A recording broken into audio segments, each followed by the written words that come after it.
Assalamualaikum warahmatullahi wabarakatuh.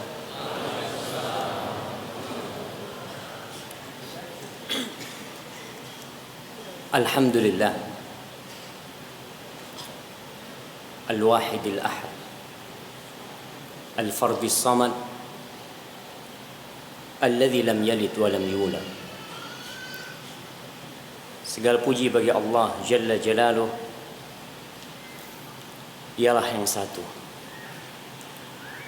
Dia Esa, hanya Dia tempat meminta, hanya Dia tujuan hamba. Dia tidak beranak dan tidak diperanakkan. Alhamdulillah alladzi jama'ana 'alal huda wat tuqa. Segala puji bagi Allah Jalla Jalaluh yang mengumpulkan kita di atas petunjuk dan hidayahnya. Di majelis ini kita bersama-sama di atas ketakwaan kepada Allah dan petunjuknya, yakni Al-Quranul Karim. Semoga Allah mematikan kita di atas petunjuknya. Allahumma salli wa sallim wazid wa barik wa an'im ala sayyidina wa maulana Muhammadin wa ala alihi wa ashabihi ajma'in. Ya Allah, semoga salawatmu, salam berkah dan nikmatmu senantiasa kau curahkan untuk hamba kekasihmu, untuk baginda Nabi kita Muhammad alaihi salatu wassalam, untuk manusia termulia, satu-satunya hamba yang Allah utus sebagai rahmatan lil alamin, sebagai rahmat untuk alam semesta ini, baginda Nabi kita. Dan semoga salawat itu bersambung untuk keluarga beliau, untuk istri-istri beliau, untuk putra-putri beliau, dan untuk seluruh sahabat Nabi. Semoga Allah meridhai kita bersama mereka. Amma ba'd. Jamaah rahimakumullah. Hari ini tanggal berapa kita? Tanggal 23 Sya'ban. Beberapa hari ke depan kita akan masuk ke bulan Ramadan. Ana nih bingung mau ngomong apa sama antum. Soalnya kata panitia, ini Ustaz kajian Ustaz mulai habis subuh. Habis subuh ada kajian. Terus jam 9 ada kajian. Habis zuhur kajian lagi antum. Insyaallah. Ana ngelihat antum udah capek jemaah. Ana takut ana ceramah antum doanya bismikallahumma amwatuwa. Tapi mungkin karena kita di bulan Sya'ban. Baik, ana mau kasih hadiah. Apa keutamaan bulan Sya'ban yang membuat antum mau duduk di sini? Masya Allah. Fadhal, kirim ke belakang. Bulan diangkatnya amal kepada Allah Jalla Jalla. Maka tidak mengherankan apabila manusia beriman di bulan diangkatnya amal, dia banyak beramal. Dan di antara semua amalan yang ada amalan yang paling mulia yang dilupakan oleh sebagian orang, yaitu menuntut ilmu. Al-Imam Ahmad bin Hanbal mengatakan talabul ilm la ya'diluhu syai' idza sahhatin niyah.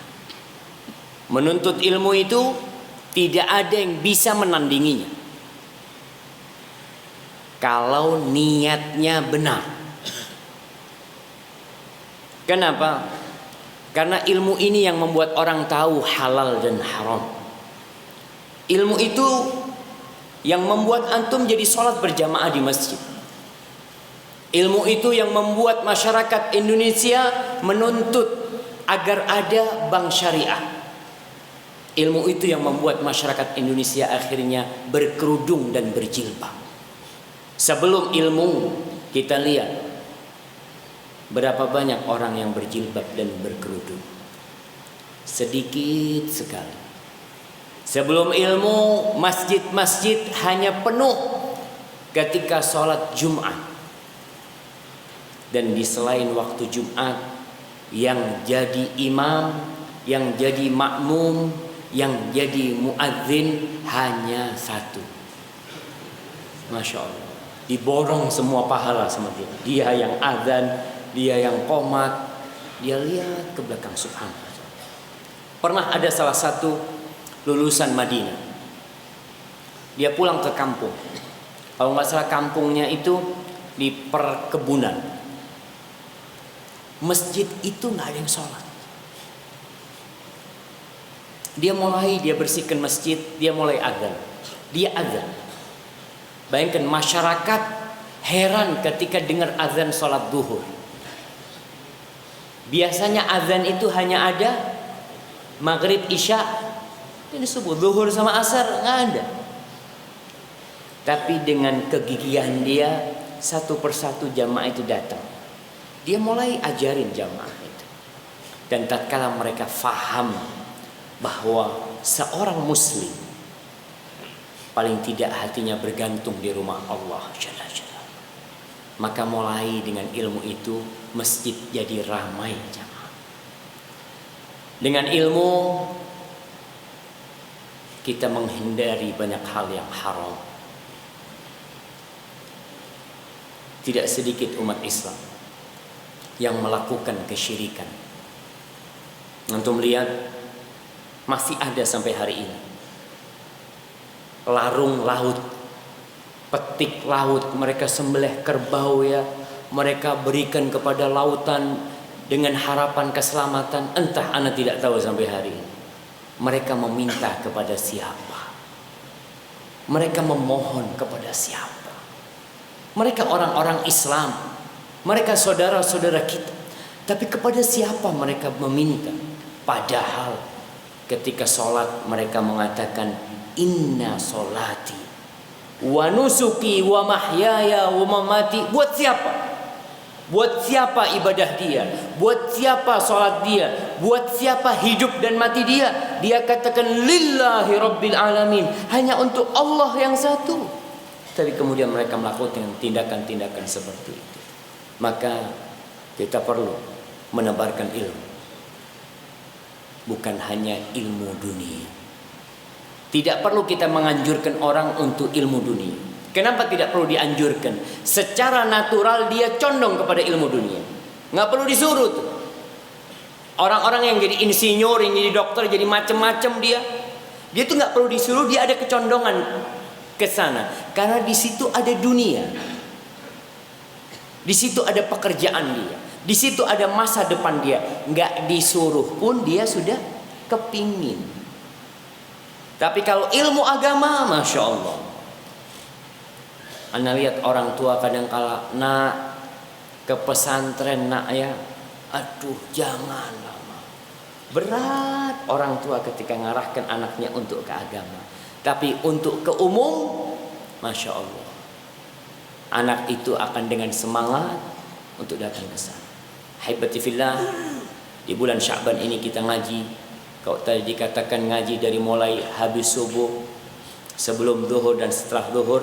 Semoga Allah memberkati waktu kita dan malaikat-malaikatnya datang menyaksikan kita semua. Hanya satu. Apanya yang satu? Sebutkan 5 hal yang satu. Ana kasih hadiah.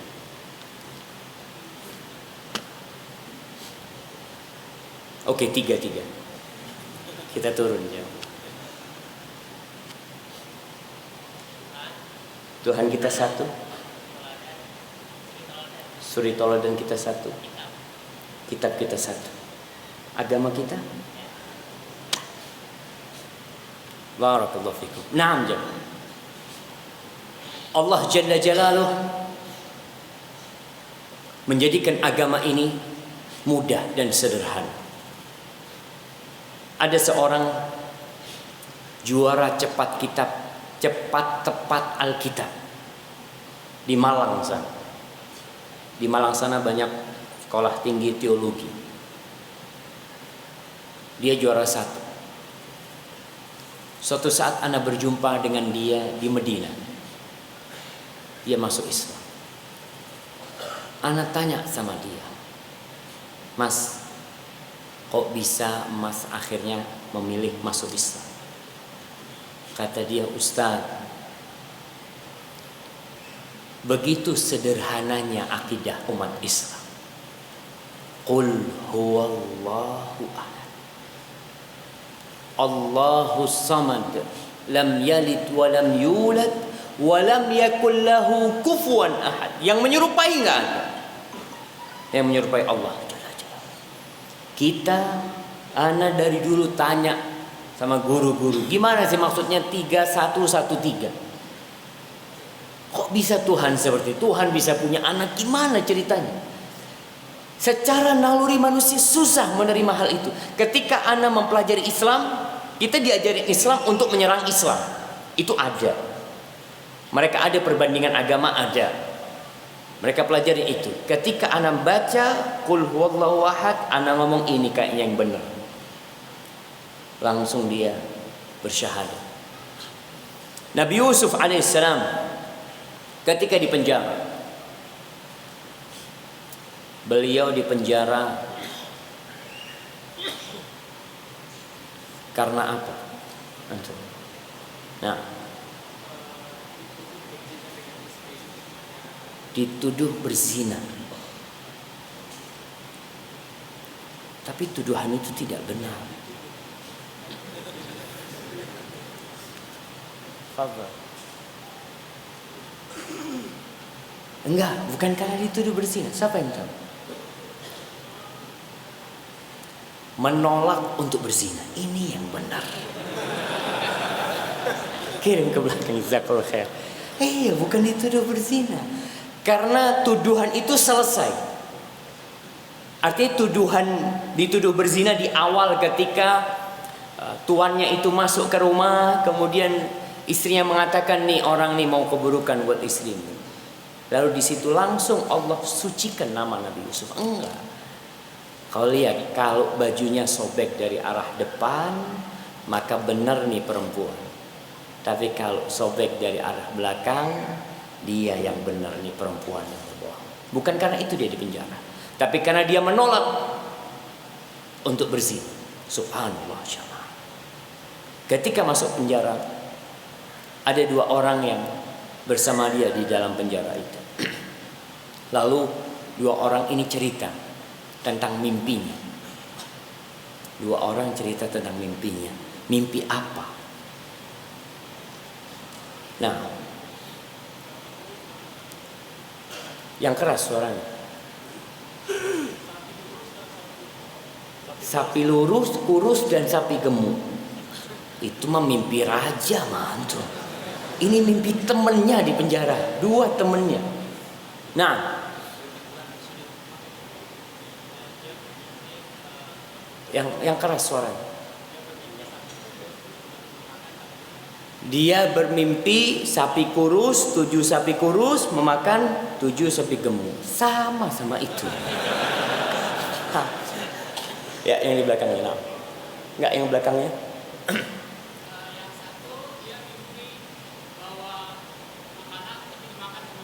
Bawa roti ya. Fa in ahmul fawqa ra'si khubza, dimakan oleh burung. Nah. Yang satu lagi mimpi buah kurma. Oh, minuman. Iya, ini asiru khamra, dia memeras anggur. Nah, barakallahu fikum. Baik. Takwil mimpinya apa? Ini mimpinya kan? Anda mau tahu takwil mimpinya apa? Nah, fadhal belakang. Yang pertama, yang bawa roti di kepalanya akan dibebaskan. Yang keduanya akan dibunuh. Kebalik kan? Fadhal jamaah, barakallahu fikum. Ya, sekedar mengingatkan kembali kisah itu jamaah. Kita sering dengar kisah Nabi Yusuf. Orang itu mimpi, yang satu memeras anggur, yang satu bawa roti di kepalanya dimakan oleh burung. Yang bawa roti ini yang mati, yang akan dibunuh, dipenggal, kemudian dia disalib di sana. Adapun yang memeras anggur, dia akan jadi pelayan raja nanti, memberikan anggur kepada raja. Tapi sebelum Nabi Yusuf alaihissalam menerangkan hal itu, menerangkan arti mimpi keduanya, dia berdakwah terlebih dahulu. Dia mengatakan wattaba'tu millata abai Ibrahim wa Ishaq. Aku mengikuti agama nenek moyangku, Nabi Ibrahim, Nabi Ishaq wa Yaqub. Ma kana lana an nusyrika billahi min syai'. Kata dia, kita nih nggak boleh, nggak pantas berbuat kesyirikan, menyekutukan Allah dengan apapun. Tidak dengan malaikat-malaikatnya, tidak dengan nabi-nabinya, tidak dengan mentari, tidak dengan rembulan, tidak dengan patung-patung, tidak dengan bebatuan lah. Apapun lah kita nggak boleh. Dan dakwah kepada tauhid, bahwa hanya satu yang berhak disembah, itulah dakwah para nabi. Walaqad ba'atsna fi kulli ummatin rasulan an i'budullah wajtanibut taghut. Dan kami telah mengutus di setiap umat itu seorang rasul. Apa tugasnya rasul itu? Menyeru umatnya, an i'budullah, hendaklah kau beribadah kepada Allah dan hindari taghut, segala sesuatu, segala sesembahan yang disembah dari selain Allah. Kita kadangkala jemaah dalam kehidupan ini, ambisi kita cuma dunia. Kadangkala kita takut menyampaikan kebenaran. Kadangkala kita tidak mau mengajak orang teman bisnis kita yang non muslim, teman bisnis kita, mungkin yang dia tidak taat kepada Allah. Kita selalu berpikir, udah hubungan anak sama kau urusan bisnis. Agamamu, agamaku. Betul, tapi kau punya tugas mendakwahkan agamamu. Kau ajak dia. Jangan hanya berpikir cuma mau kasih, mau ambil manfaat dari dia. Kadang-kala juga banyak majikan-majikan yang punya pembantu, dia hanya mau tenaga pembantunya dan dia kasih duit kepada pembantunya. Tapi ini bos tidak pernah mengajak pembantunya kepada Allah. Nggak pernah. Kalau pengajian, pembantunya suruh di belakang cuci piring. Pembantunya suruh panggil, ajak tuh. Supirnya datang kan suruh duduk. Aku ingin mengajak engkau kepada yang satu, kepada Allah Jalla. Kau datang ke pengajian itu. Ahibati fillah, Nabi Yusuf alaihissalam berusaha memanfaatkan waktu itu di penjara berdua. Dia berdakwah kepada dua orang ini. Dzalika min fadlillahi alaina wa 'alan nas. Itulah karunia Allah kepada kita dan kepada manusia.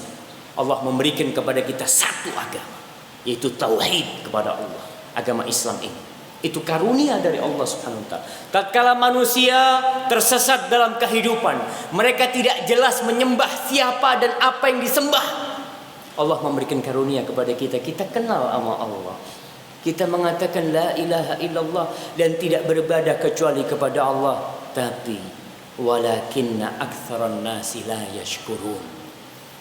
Tapi kebanyakan manusia itu tidak bersyukur. Umat Islam tidak boleh bangga dengan jumlah mereka yang banyak. Kita banyak di negeri ini. 200 juta lebih kita di negeri ini.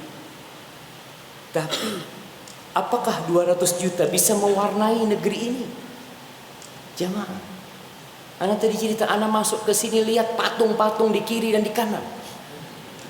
Nah, kita ini 200 juta jamaah. Tapi sama sekali yang peduli sama agamanya berapa persen? Yang ngerti agamanya, makanya jangan berpandangan mayoritas kita jumlahnya banyak. Allah kalau bicara banyak selalu buruk. Lihat dalam Al-Quran kan, ketika Allah membicarakan aktsarun nas, aktsaruhum la ya'lamun, kebanyakan mereka nggak ngerti, kebanyakan mereka merusak di muka bumi ini. Tapi tatkala Allah berbicara tentang yang sedikit, Allah selalu memuji yang sedikit. Allah mengatakan wa qalilun min ibadiyasy syakur. Sedikit dari hambaku yang pandai bersyukur. Sedikit. maka jadilah kita yang sedikit. Badal Islamu ghariban, Islam itu dimulai dengan keasingan, iya. Wa sayaudu ghariban kama bada, dan Islam akan kembali asing seperti datangnya Islam. Orang Islam kadangkala heran sama orang Islam. Antum bisa bayangkan, loh, Muslim ini Muslim. Anak nggak pernah tahu tuh. Anak ingat ketika anak pulang dari pesantren pakai jenggot, ada kerabat yang datang, Syafiq, kau tahu abah anak itu ustadz? Kata dia. Iya, amin. Nggak pernah dia ngomong jenggot itu sunnah. Kok sekarang ada apa pakai jenggot kayak gini? Masya Allah. Orang Islam heran sama ajaran Islam. Muncul itu. Ketika ditampakkan ajaran-ajaran Islam, karena kebanyakan orang kata Allah la ya'lamu, nggak ngerti, nggak faham. Ya'lamuna zahiran minal hayatid dunya wa hum 'anil akhirati hum ghafilun. Kalau urusan dunia mereka jago. Kebanyakan orang jago. Urusan dunia, urusan bisnis, teknologi, apa mereka jago. Umat Islam jamaah, teknologi enggak, agama enggak. Kalau kita lihat kebanyakan ini. Di negeri kita lihat, kita ini hanya jadi konsumen. Kita jadi konsumen. Semua teknologi dari mana? Dari luar.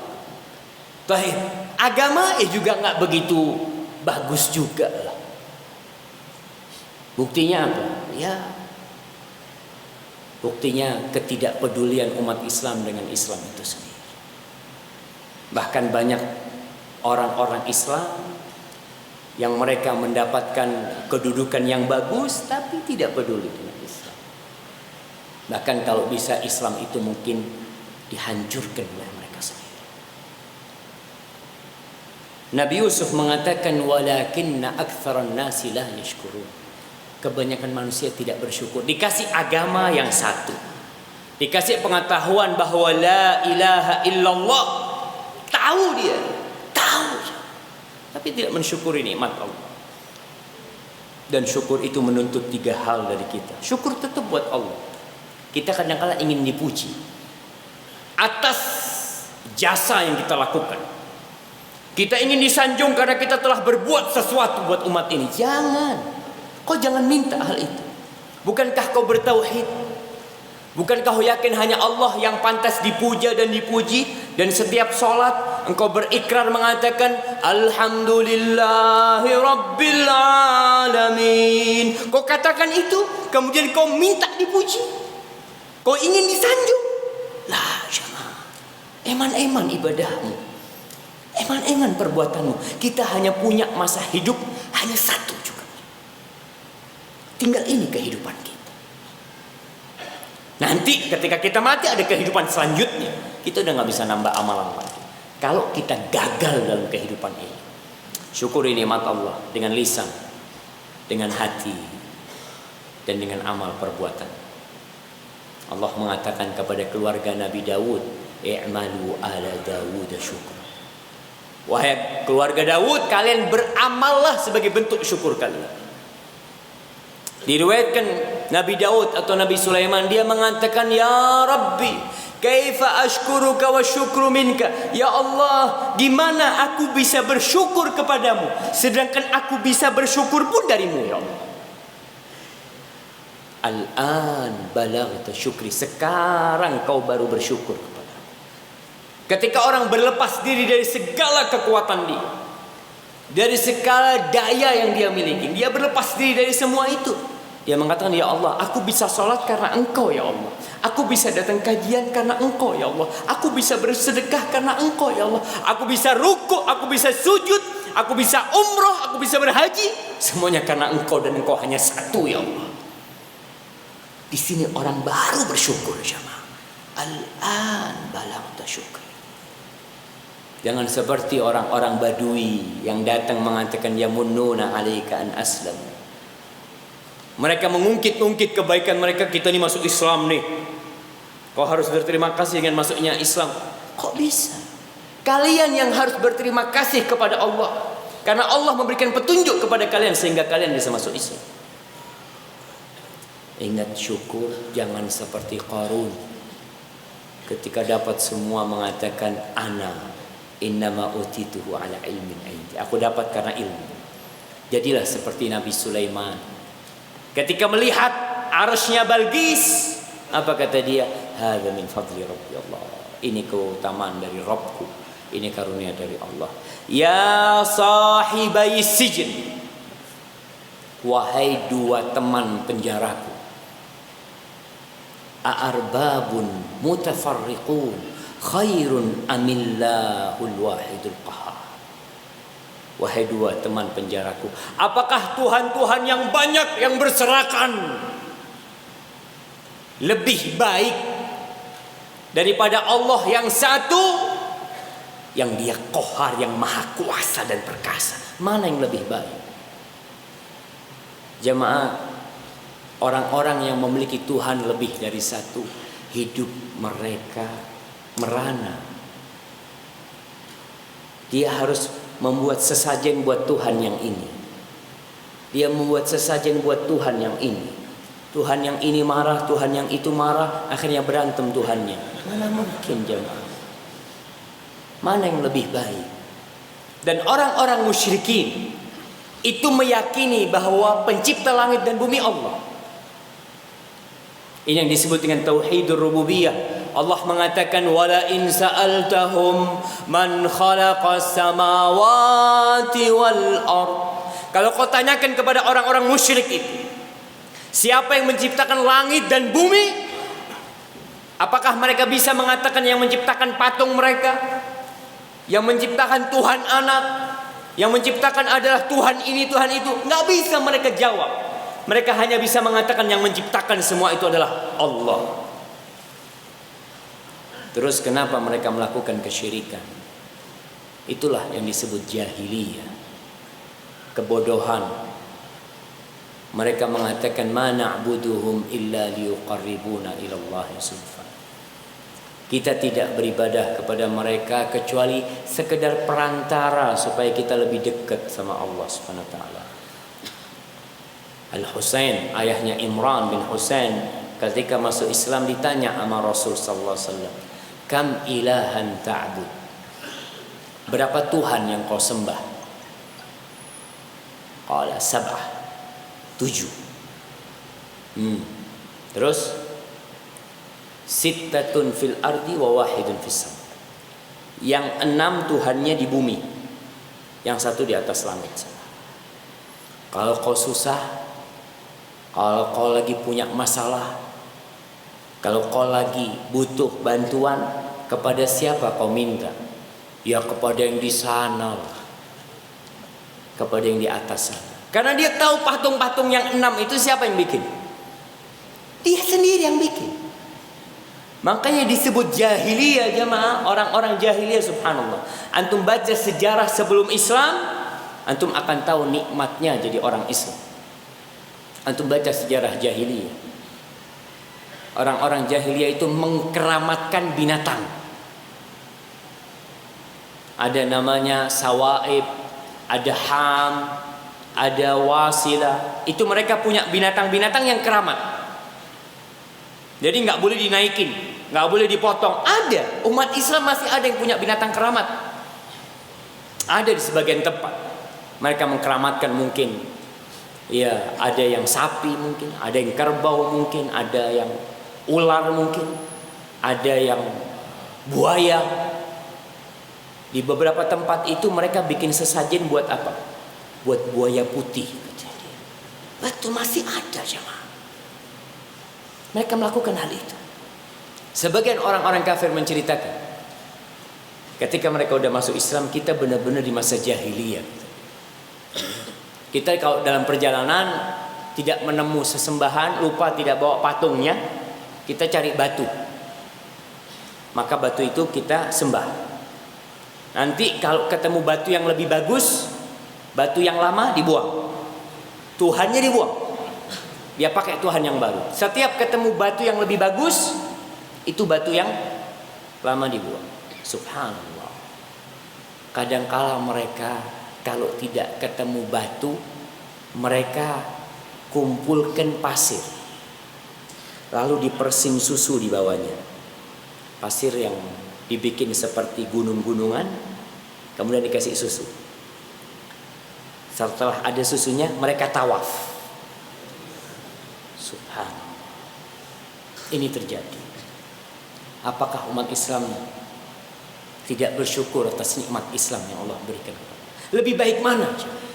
Kita menyembah Allah yang satu, Allahu Akbar, yang Dia memberikan segala-galanya. Apa yang kita minta Dia selalu kasih jawab.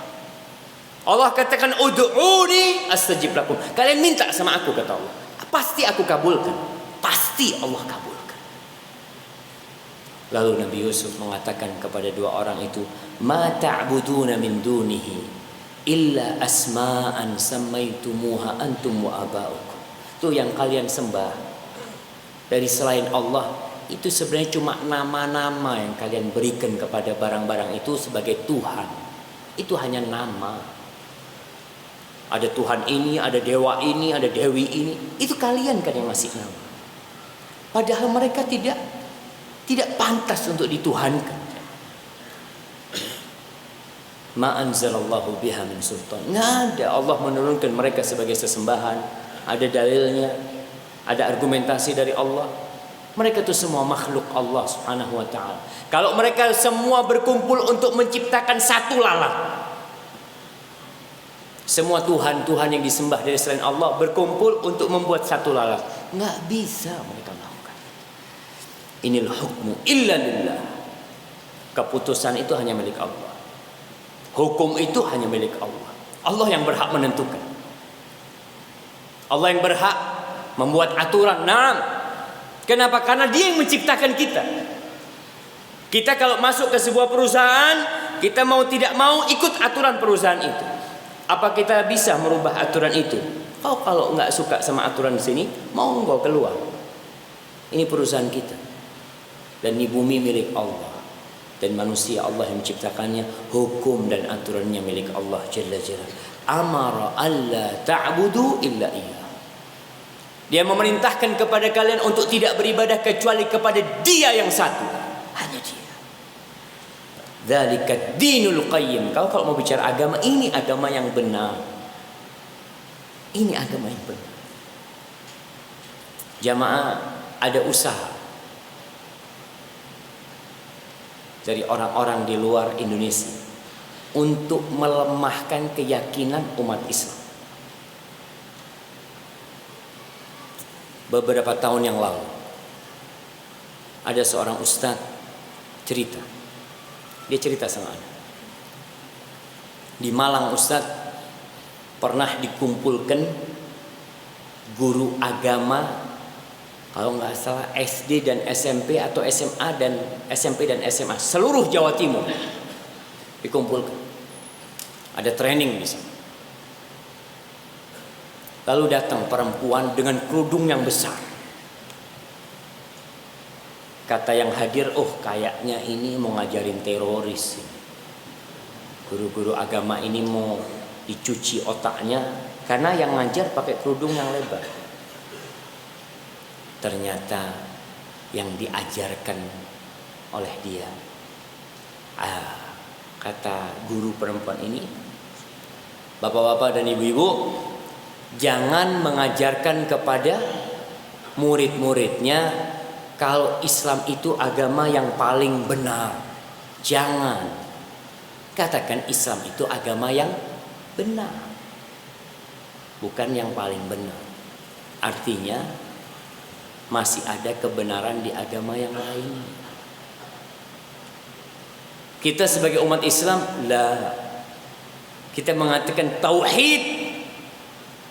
Kalau kita bicara ketuhanan yang Maha Esa, itu hanya ada di Islam. Nah, la ilaha illallah, nah itu agama kita. Kalau ada orang mencari agama lain, afwan, kita sebagai umat Islam meyakini, kita sebagai umat Islam kita katakan, wa man yabtaghi ghairal islami dinan falan yuqbala min. Hanya satu agama yang diridhai Allah Subhanahu wa taala.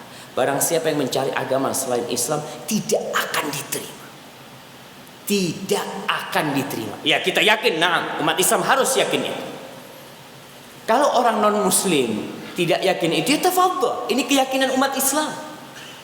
Ini yang kita yakin. Kalau ada tokoh-tokoh umat Islam yang menyuruh umat Islam untuk tidak meyakini hal itu, berbeda tetap dengan kerukunan umat beragama, umat Islam jangan diajarin toleransi umat Islam. Jangan diajarin. Yang jadi masalah ada orang Islam nggak ngerti Islam ngomong tentang Islam. Ini yang rusak Islam. Cukup kau kalau memang insinyur ngomonglah yang sesuai dengan yang kau miliki. Islam meyakini hanya satu agama yang diridhoi Allah. Naam, kita yakin. Orang-orang di luar Islam kita yakin itu kafir. Naam, kita meyakini dan Allah mengkafirkan mereka. Laqad kafara alladziina qalu innallaha tsalitsu tsalatsa. Telah kafir orang-orang yang mengatakan bahwasanya Allah itu satu dari tiga, yang ketiga dari tiga oknum yang mereka sembah. Allah katakan itu kafir dan kita meyakini Al-Quran. Kalau urusan toleransi, Masya Allah, belajar dari Islam. Nabi datang ke Madinah, penduduk Madinah itu majmu'. Ada orang musyrikin, ada. Bukan dengan datangnya Rasulullah sallallahu alaihi wasallam orang musyrikin dibunuh, tidak jamaah. Di situ ada orang-orang Yahudi. Nah, sebutkan 3 kabilah Yahudi yang ada di Madinah. Supaya kita belajar toleransi. Kita meyakini hanya satu agama yang diridhoi Allah. Nah, tapi itu tidak menghalangi kita untuk hidup rukun dengan umat agama lain. Allahu Akbar. Nabi alaihissalatu wasallam mengajarkan kepada kita, kalau antum masak makanan, bagikan ke tetangganya. Walaupun tetangganya Yahudi, bagikan. Ketuk rumahnya. Jangan sampai karena yang muslim 5 rumah di sana, yang kafir 4 nggak dikasih sama dia. Kasih. Rumah tetangganya kebakaran, boleh kita lihat aja. Alhamdulillah bakaran. Lah boleh. Walaupun dia orang kafir. Kalau kita bicara toleransi, sebutkan 3 kabilah Yahudi yang di Madinah. Antum udah dapat hadiah belum? Belum, fadhil. Yang pertama Banu Nadir, yang kedua Banu Qainuqa, Quraidah, Masya Allah. Baca sejarah. Umat Islam menghormati umat agama lain, dihargai di Madinah, dan mereka dijaga seperti umat Islam dijaga oleh pasukan umat Islam. Tapi ternyata mereka selalu berkhianat. Dan baca sejarah khianat orang-orang Yahudi. Bani Qainuqa berkhianat yang pertama, Banu Qainuqa kedua, yang ketiga pun tidak belajar. Tapi memang itulah. Jadi kalau bicara toleransi, baca sejarah Islam. Negeri-negeri Islam itu tidak menghancurkan gereja. Bahkan Amr bin As, Masya Allah, ada pembagian air. Ini antum minum, Masya Allah. Anak izin minum dulu jemaah, Masya Allah.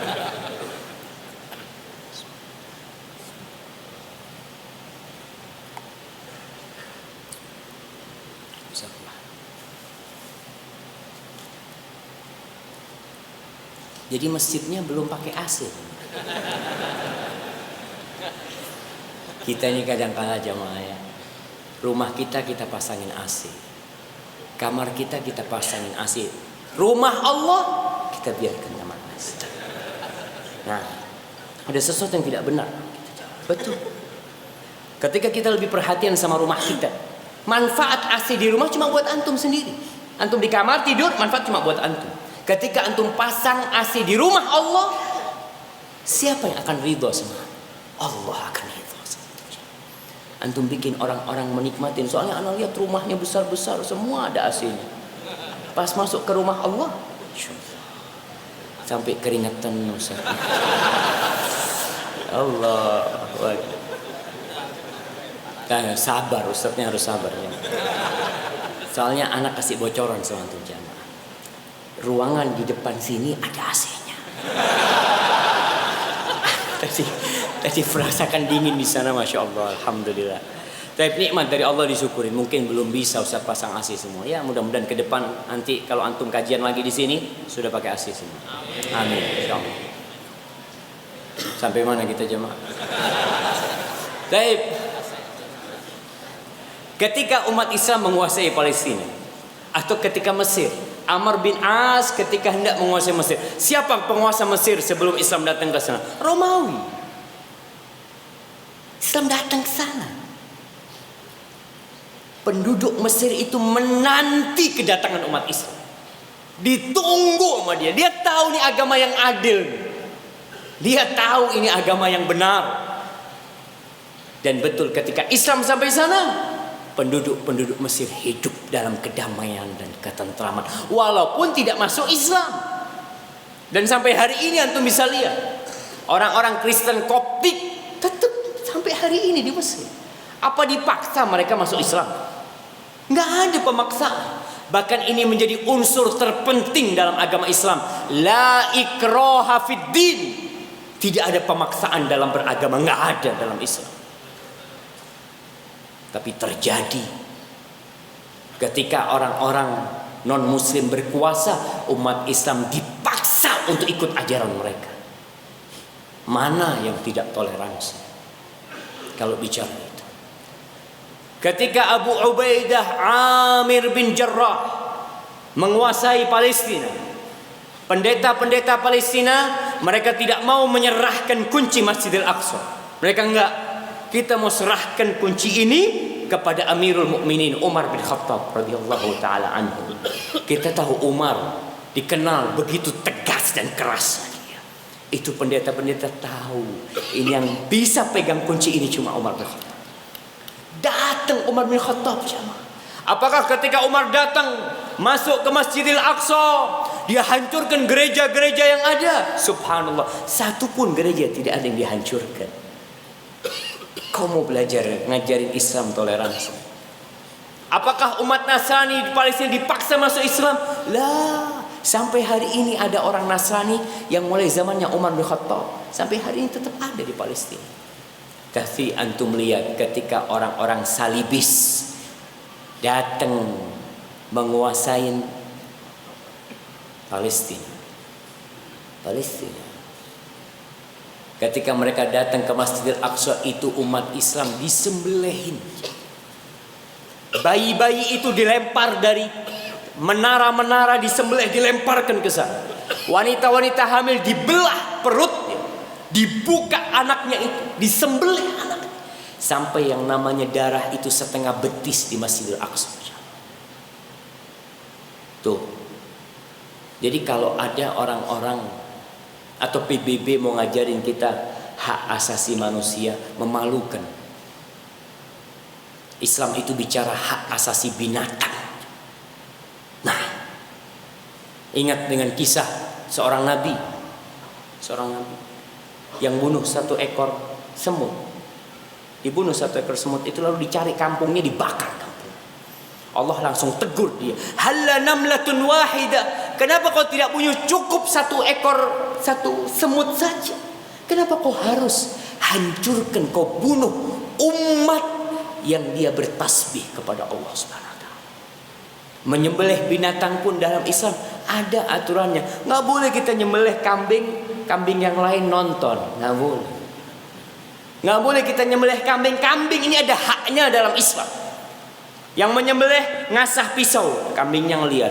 Allah.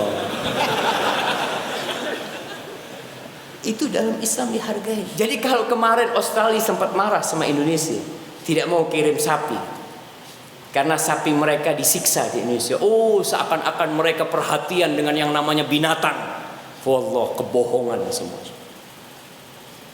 Nah, maka ingat agama yang diridhai Allah, agama Islam, dan kita bangga jadi muslim. Kita tunjukkan ke mereka bahwasanya kita muslim yang baik, tapi pelajari Islam dengan benar agar tidak salah.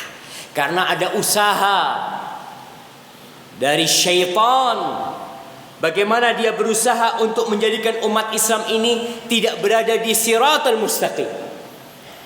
Tuhan kita satu, agama kita satu, kitab kita satu, nabi kita satu. Dan Nabi berpesan, Allah mengatakan, wa anna hadza sirati mustaqiman fattabi'uh wa la tattabi'us subul fatafarraqa bikum an sabili.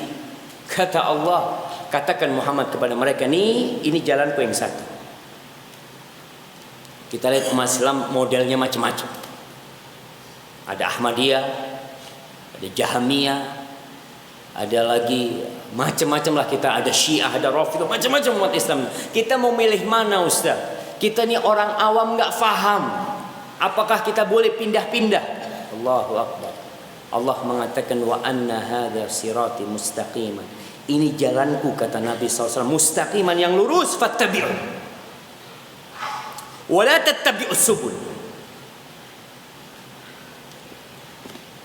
Jalan yang lurus ini jamaah, Rasulullah SAW dalam hadis riwayat Ibnu Mas'ud mengambil lidi atau dahan pohon, lalu dia bikin jalan yang lurus. Kemudian di kiri dan kanan dikasih jalan-jalan kecil.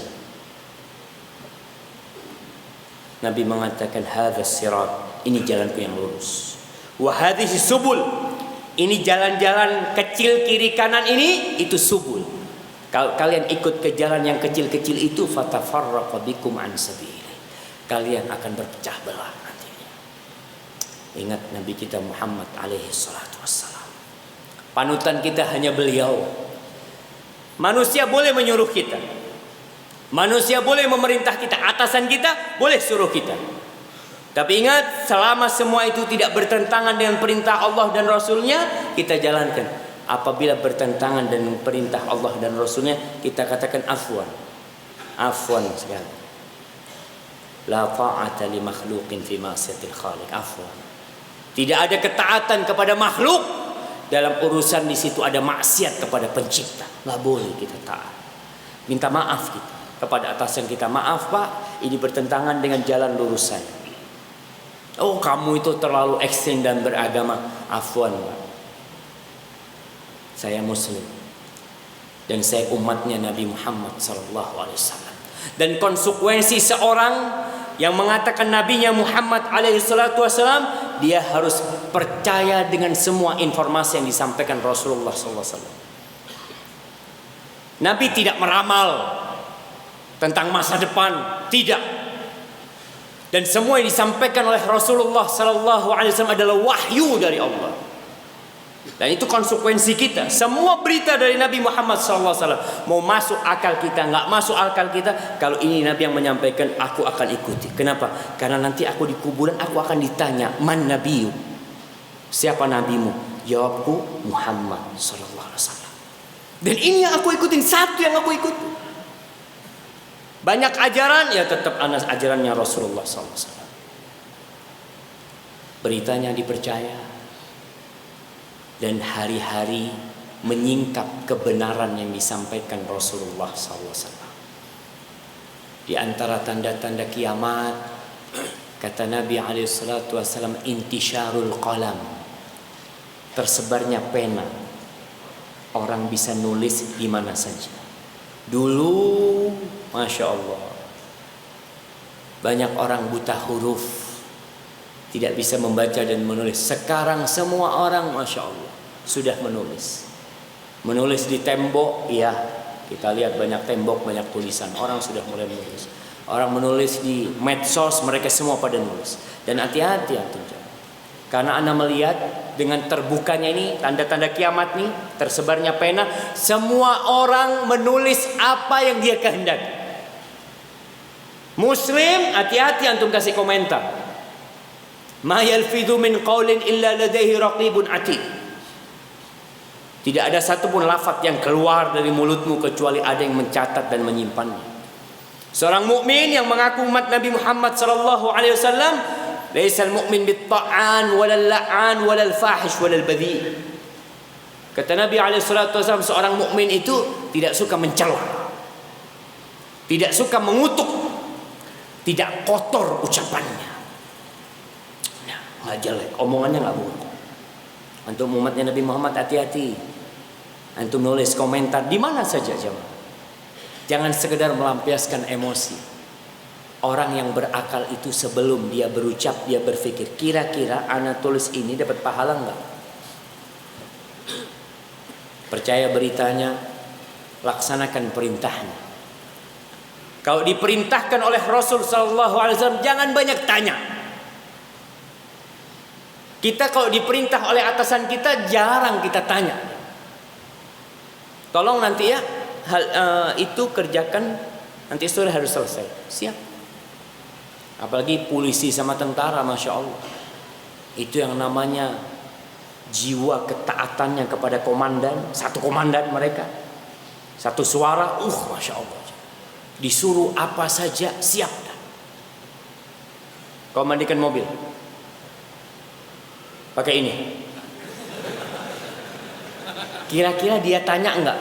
Dan kenapa enggak pakai gelasnya aja? Dan enggak berani dia tanya. Dia tahu dia sedang dihukum dia. Dia suruh mandikan mobil. Ada seorang CPM, dia cerita, Ustaz, ana pernah mandikan mobil komandan itu pakai tutupnya balsem, Ustaz. Tutupnya bukan pakai wadahnya balsem jemaah, itu pakai tutupnya. Airnya jauh ya, dia ambil air, dia mandiin. Dia sami'na wa ata'na. Enggak berani dia nentang jemaah. Itu perintah komandannya manusia biasa. Kenapa tatkala Nabi yang memerintahkan, kita masih banyak tanya, kita masih banyak tawar menawar. Boleh nggak kalau kayak gini? Boleh nggak kalau kayak gini? Kau seharusnya sami'na wa ata'na. Dilarang, katakan iya. Kalau Nabi yang melarang, betul. Mana hadisnya? Aku pengen tahu. Nih hadisnya. Siap. Mulai saat ini aku tinggalkan. Kenapa? Karena nanti aku di kuburan ditanya siapa nabiku. Nabiku adalah Muhammad SAW. Dan tidak beribadah kecuali dengan syariat Allah Subhanahu wa taala. Ya, jangan pakai syariatnya Nabi Musa. Dalam syariat Nabi Musa, lelaki sama lelaki mandi bareng boleh. Saling melihat auratnya, nah boleh dalam syariatnya Nabi Musa. Ada hadisnya hal itu. Tapi di syariat Nabi Muhammad sallallahu alaihi wasallam, kata Nabi alaihi salatu wasallam, la yanzuru ar-rajulu ila auratir rajul walal mar'atu ila auratil mar'ah. Tidak boleh lelaki melihat kepada aurat lelaki lain, perempuan melihat kepada aurat perempuan lain. Enggak boleh. Antum ikut syariatnya siapa? Nabi Muhammad SAW. Ibadah seperti itu. Kita ini mau puasa, Rasulullah SAW melarang kita puasa yaumasyak, pada hari ragu-ragu. Tanggal 29 atau 29 Sya'ban, bisa jadi besoknya Ramadan, bisa jadi enggak. Karena dia ragu, Masya Allah. Kenapa banyak yang pindah di sana jemaah? Di sini udah pada panas jemaah. Masya Allah, Masya Allah.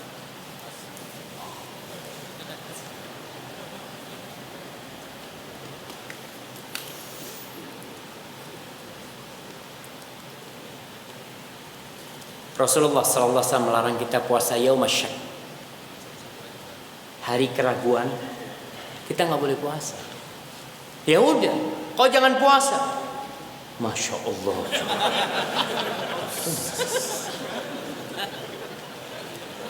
Akhirnya kita jadi sesi tanya jawab sekarang.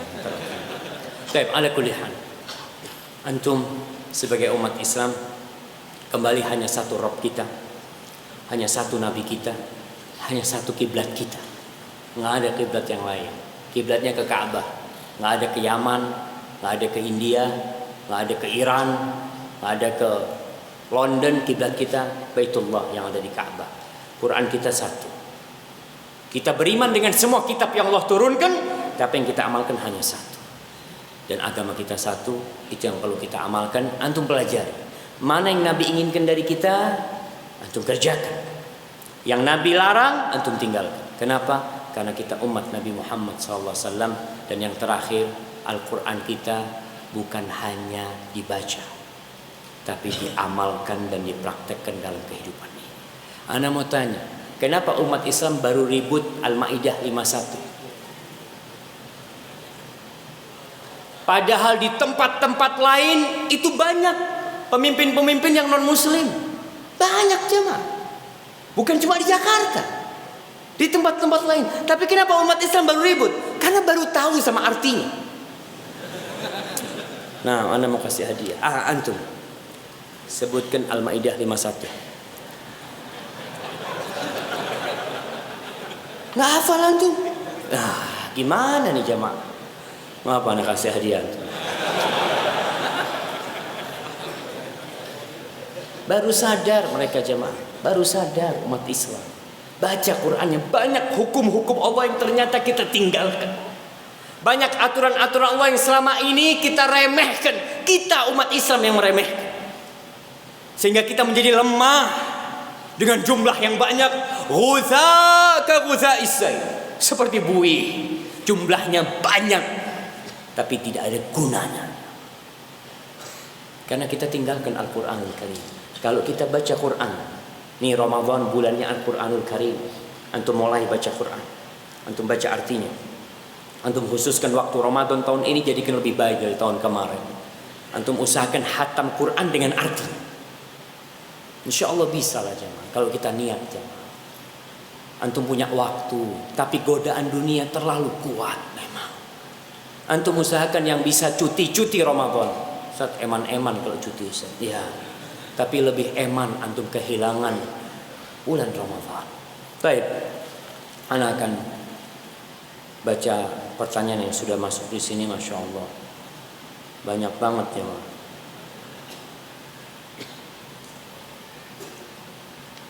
Masya Allah.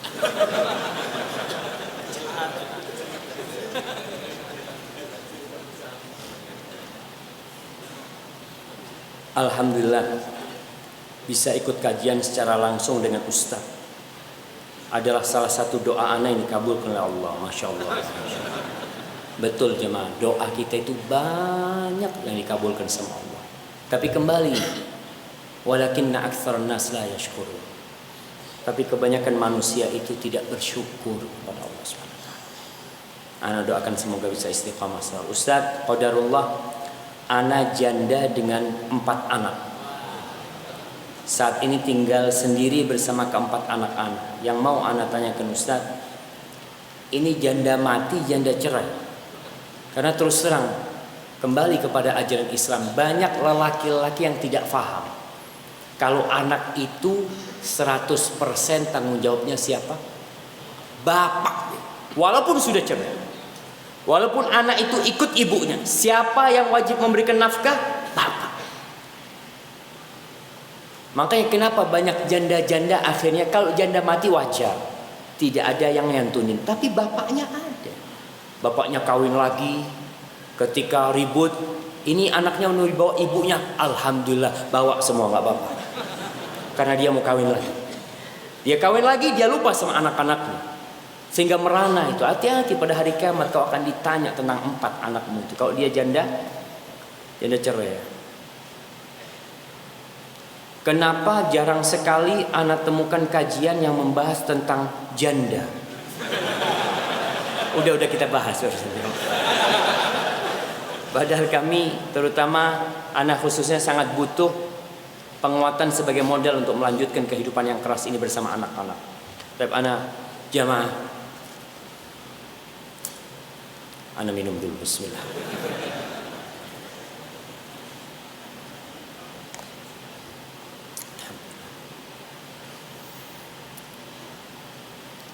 Berkaitan dengan janda, Allah menurunkan surat At-Talaq. Nasihat anak kepada semua janda, kepada semua istri yang hendak diceraikan atau sudah bercerai, baca surat At-Talaq.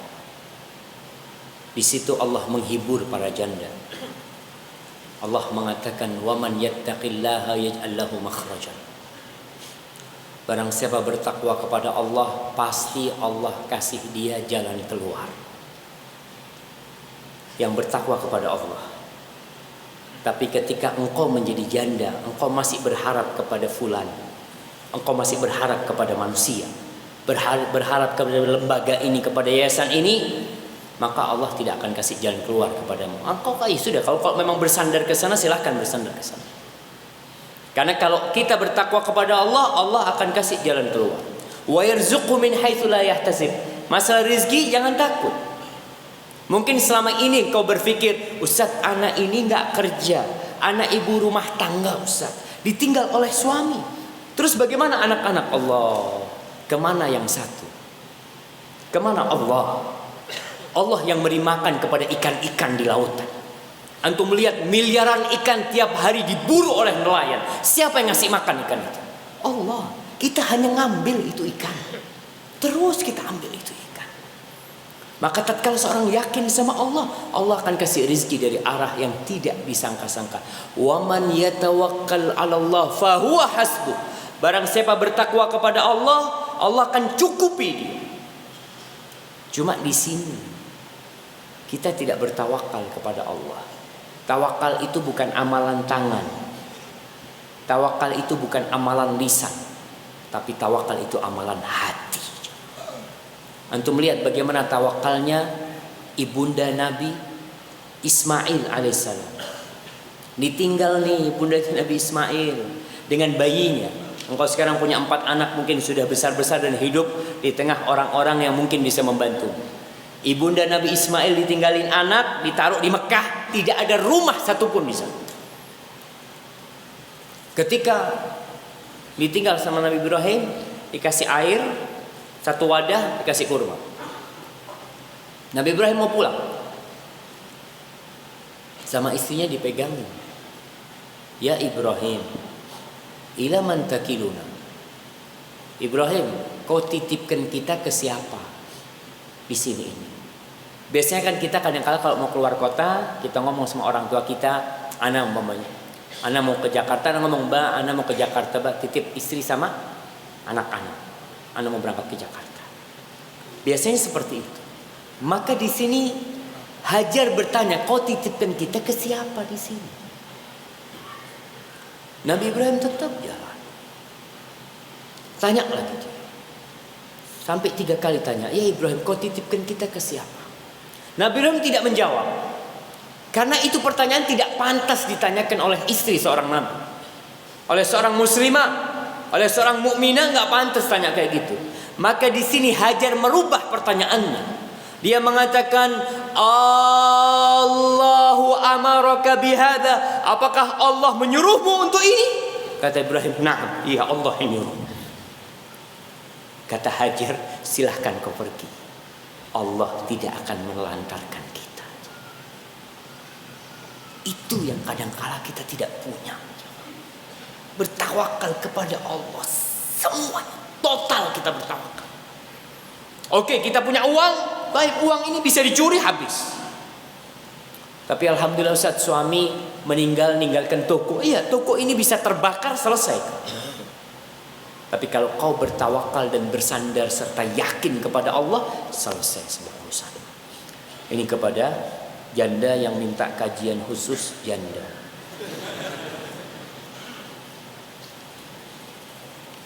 Zaman ini banyak pertanyaan, anak pilih dulu, zamannya banyak banget.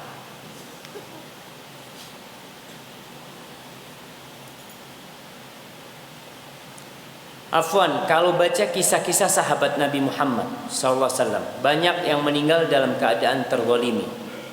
Afwan, bukankah meninggal yang baik dalam keadaan husnul khatimah? Nah, orang mati dalam kondisi terzalimi, husnul khatimah apa enggak? Husnul khatimah. Umar bin Khattab mati ketika sholat. Siapa yang membunuh Umar bin Khattab? Orang Islam. Tuh, kalau antum lihat pengkhianatan orang-orang yang dikasih keamanan di negeri Islam.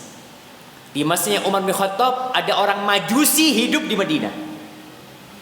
Hidup di Madinah. Budaknya Al-Mughirah bin Syu'bah atau Abdurrahman bin Auf. Itu hidup di Madinah. Apakah diusir sama Umar bin Khattab? Enggak, hidup di Madinah. Ternyata dia berkhianat kepada Islam yang memberikan keamanan kepada mereka, yang menjamin kehidupan mereka. Dibunuh Amirul Mukminin Umar bin Khattab. Dan itu husnul khatimah jemaah. Allahu Akbar. ketika Haram bin Milhan, seorang sahabat Nabi, dia kalau nggak salah saudara ibunya Anas bin Malik. Dia diutus sama Nabi untuk ngajar. Tapi ternyata orang-orang yang diajarin Al-Quran ini berkhianat dan dibunuh. 70 sahabat Nabi dibunuh. Salah satunya Haram bin Milhan, ketika dia lagi ngobrol atau apa, tahu-tahu ditusuk sama tombak dari belakang. Tombak itu sampai keluar dan darah muncrat di depan dia. Dia ambil itu darah, dia usap ke wajahnya, dia mengatakan, "Fuztu wa rabbil Ka'bah." Demi Allah, demi Rabb, aku benar-benar sukses dalam kehidupan ini. Yang membunuh itu bingung. Ini aku bunuh mati tapi ngomong menang dia. Betul. Itulah Islam. Dan ini yang dia cari selama ini. Apa sih yang diharapkan dari kehidupan dunia? Kita ini semua bakal mati. Hari ini, atau malam ini, atau esok, kita akan mati semuanya. Kalau kita harus mati dalam kondisi terzalimi, Allahu Akbar. Antum lihat Masyiddatu binti Fir'aun, bagaimana kondisi mati dia bersama anak-anak. Antum lihat istrinya Fir'aun, salah satu wanita termulia dari 4 wanita termulia di dunia ini, mati bagaimana dia? Mati terzalimi, jamaah. Memang meraih surga itu tidak mudah, butuh pengorbanan, dan para sahabat sudah berkorban untuk hal itu. Khalid bin Walid yang semasa hidupnya menjadi komandan perang, ketika dia jadi anak buah, dia jadi anak buah, jadi penjaga, dia jadi penjaga. Dia mengatakan ketika mati, dia mengatakan tidak ada satu tempat pun di tubuhku kecuali ada bekas tebasan pedang atau bekas tombak yang melukai atau bekas anak panah. Tubuhnya semua penuh dengan itu. Khalid bin Walid tidak kebal, jamaah. Jadi kalau sekarang ada pasukan kebal ya, anti Allah, Khalid bin Walid semua luka. Rasulullah sallallahu alaihi wasallam patah giginya alaihi salatu. Tidak kebal Nabi alaihi salatu wasallam. Khalid mati di atas ranjangnya. Dia mengatakan la namat a'yunul jubana. Mudah-mudahan enggak tidur tuh. Tidak tidur mata orang-orang yang pengecut mereka. Nih, aku kata Khalid bin Walid yang tubuhnya penuh dengan luka semua, mati di atas ranjang. Karena kematian itu tidak harus di medan perang. Namun orang yang berdoa minta mati syahid, walaupun dia mati di atas ranjangnya, Allah akan berikan kepada dia derajat orang-orang yang mati syahid. Barakallahu fikum. Masya Allah. Kayaknya suruh berhenti Ustaz. Masya Allah. Supaya dingin. Masya Allah.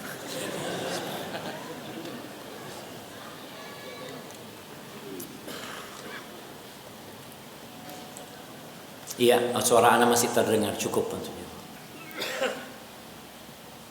Musuh di rumah saya adalah suami sendiri yang beragama Islam, tetapi selalu keberatan bila saya ikut kajian. Saya harus bagaimana ya Ustaz ya?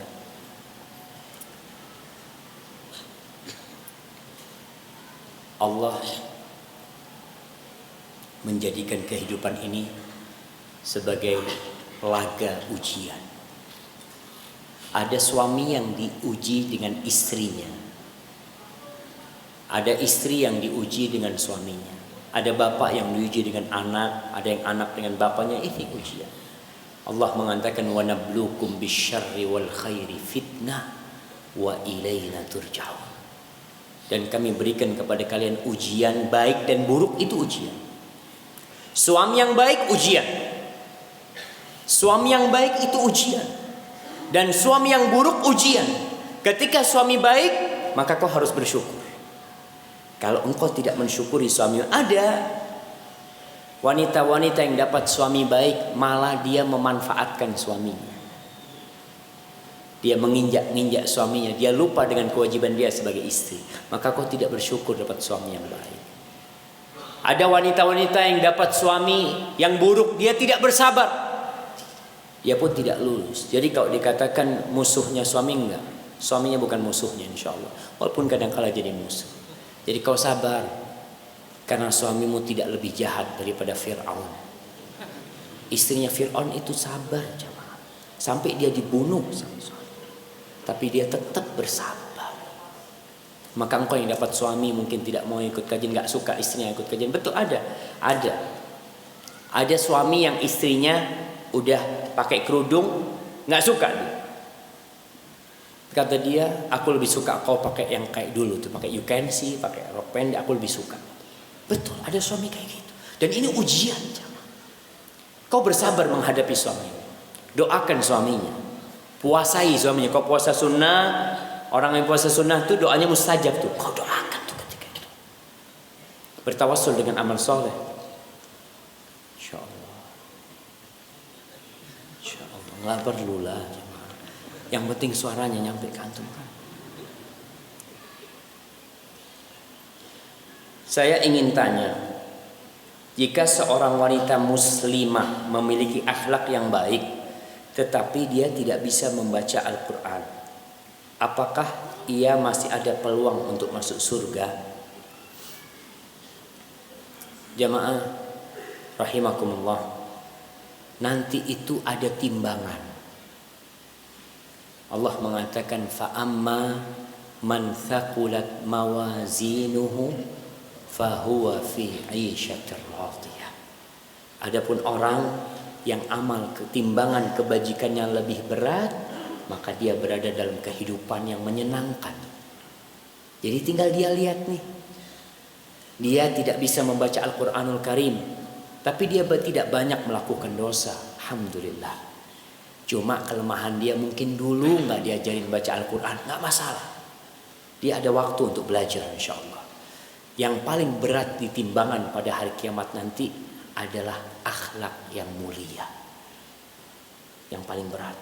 Cuma sayangnya dia akan kehilangan derajat-derajat yang tinggi. Karena derajatnya orang nanti pada hari kiamat itu ikut apa? Ikut bacaan Qur'annya. Dia akan disuruh iqra warqa warattil kama kunta turattilu fid dunya fa inna manzilataka 'inda akhiri ayatin taqra'uha. Kau baca, kau tartilkan, dan kau akan naik derajatnya. Sesungguhnya akhir dari tempatmu nanti adalah di akhir ayat yang kau baca.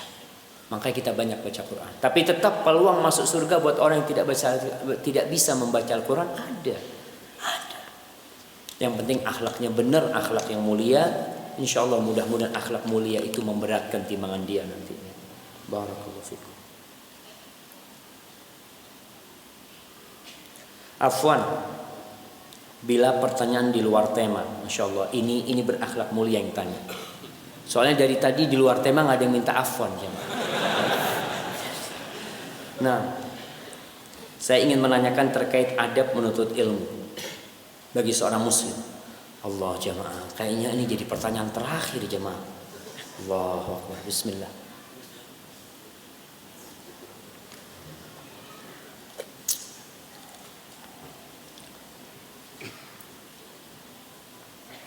Karena fenomena saat ini banyak anak muda yang bersemangat menuntut ilmu agama, luput perhatian akan adab, sehingga saat berada di luar sangat gampang melabeli seorang sesat atau sesuatu haram, dan akibatnya dakwah gagal dan orang lain segan belajar Islam. Jadi mana yang harus dilakukan? Apakah belajar adab atau belajar ilmu? Iya, seharusnya jamaah ilmu itu merubah akhlak seseorang. Dulu para ulama itu perhatian dengan masalah adab. Ibunya Sufyan Ats-Tsauri itu pernah ngomong sama Sufyan, Sufyan, kau bawa ini 10 dirham. Kau belajar 10 hadis.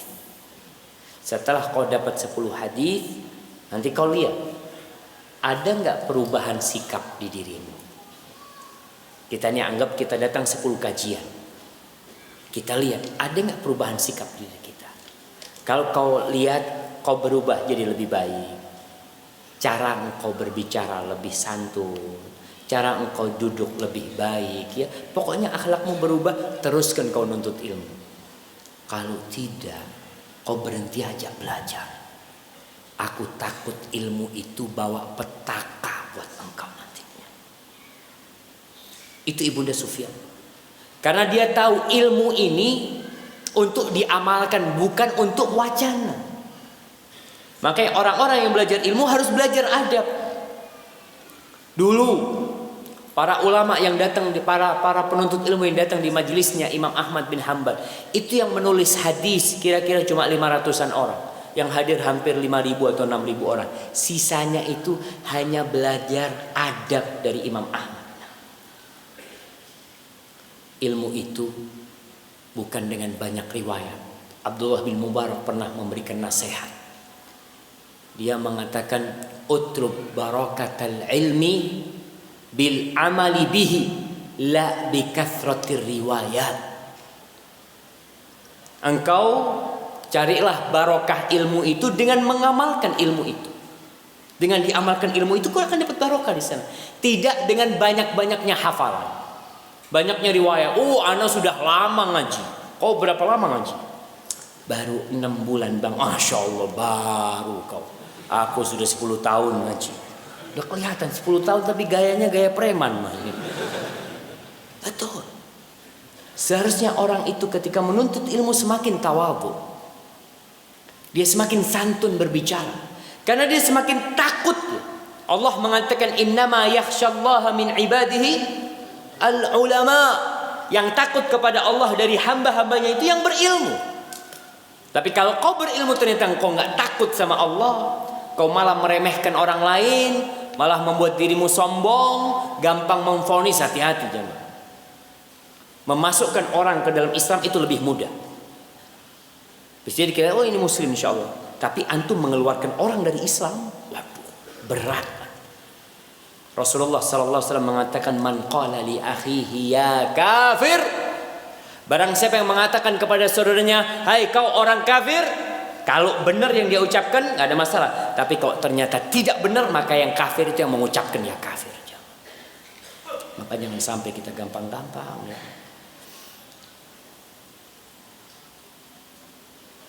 Pak Ustadz, bagaimana cara membuat hati ini ikhlas dan mempertahankan keikhlasan? Bagaimana, tolong berikan penjelasan dan kekuatan dalam mendapatkan ikhlas yang hanya satu kepada Allah Jalla Jalla. Ini pertanyaan anak akan bawa jemaah, nggak masalah. Nanti anak akan baca di rumah. Iya, anak akan belajar karena banyak pertanyaan yang anak nggak bisa jawab sebenarnya. Dengan anak dapat pertanyaan itu memotivasi anak untuk cari jawabannya. Insya Allah. Bagaimana keikhlasan? Berat keikhlasan itu. Anak untuk mencari kesenangan orang semasjid ini susah. Berat anak kalau harus bikin semua orang di masjid ini suka sama anak. Dan itu tidak mungkin didapat. Mesti ada yang nggak suka. Mesti ada yang benci. Maka jangan cari keridhaan manusia. Cari keridhaan Allah. Allah itu satu. Sebenarnya gampang mencari keridhaan Allah. Karena Allah cuma satu. Kita diperintahkan untuk ikhlas beribadah hanya untuk kepada Allah. Maka bagaimana cara kita mencari keridhaan Allah? Yang pertama, kenalilah Allah. Kau harus kenal sama Allah. Siapa sih Allah? Kau suka pujian orang, ya. Apakah kalau engkau dipuji orang, orang itu bisa membuatmu masuk surga? Enggak. Apakah kalau kau dipuji orang, kau semakin kaya? Tidak. Tapi kalau Allah yang muji engkau, selesai. Kau kenalilah Allah. Nabi SAW menceritakan tentang Allah kepada kita. Orang yang ikhlas adalah orang yang dicintai Allah tentunya. Idza ahabballahu 'abdan nada Jibril. Kalau Allah cinta kepada hambanya, Allah akan panggil Jibril. Jibril, aku cinta kepada fulan, kau cintai dia. Jibril mencintai fulan. Lalu Jibril menyeru kepada penghuni langit semuanya, Allah cinta sama fulan, kalian semua harus cinta sama dia. Fa ahabbahu ahlus sama. Semua penghuni langit cinta sama satu orang saja. Tsumma wudi'a lahul qabul fil ardh. Akhirnya orang ini jadi diterima di muka bumi ini. Maka Cara ikhlas kau kenal kepada Allah Subhanahu wa taala, jangan mengharap kepada manusia, tapi kau juga harus berusaha menyembunyikan amalanmu. Kita kalau punya amalan tersembunyi, insya Allah kita akan bisa ikhlas. Karena nggak ada yang ngelihat. Kita sedekah, ada masjid mau bangun ya. Ya ini mau bangun, datang kita mamanya. Iya Masya Allah. Ini kurang apa nih? Semennya udah, ana 1000 semennya, 1000 sak. Dia ikhlas, tapi akan jadi omongan orang kan. Masya Allah, Bapak Fulan baik banget dia. Dia nyumbang ke masjid ini 1000 sak waktu pembangunan itu kata dia. Itu akan membuat hatinya gampang terpengaruh dengan riya nanti. Tapi kalau kita transfer duit ke masjid ini 100 juta. Siapa yang tahu? Ada yang tahu. Tahu-tahu masjid ini ada duit masuk 100 juta.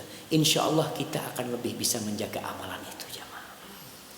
Hadza wallahu a'lam bishawab. Dan antum baca juga tentang akibat orang-orang yang riya. Orang-orang yang tidak ikhlas dalam beribadah, nggak ada guna sholat dia, nggak ada guna ilmu dia, nggak ada guna dia mati di medan perang, tiada guna dia bersodakoh dan membangun masjid serta memberikan fasilitas kepada umat Islam. Kalau dia riya, karena dia akan menjadi penghuni neraka. Na'udzubillahi minan nar. Baik jamaah, ana lihat antum kepanasan. Dan anak kepanasan, nggak apa-apa nih panitia, kita cukupkan di sini. Aduh jangan lah. Baik, mudah-mudahan yang ana sampaikan itu bermanfaat buat yang menyampaikan dan buat antum yang hadir di sini semua. Apabila yang ana sampaikan benar itu dari Allah Jalla Jalaluh, kalau ada yang salah dan kurang berkenan, itu dari diri ana pribadi. Allah dan Rasul yang terbebaskan dari kesalahan itu. Sekali lagi jamaah, ilmu ini bukan hanya untuk wawasan, bukan untuk wacana, tapi ilmu itu untuk diamalkan. Antum sudah dapat ilmu banyak dari pagi tadi sampai siang ini. Mudah-mudahan kita bisa mengamalkannya dalam kehidupan ini. Subhanakallahumma wa bihamdika asyhadu an la ilaha illa anta astaghfiruka wa atubu ilaik. Assalamualaikum warahmatullahi wabarakatuh.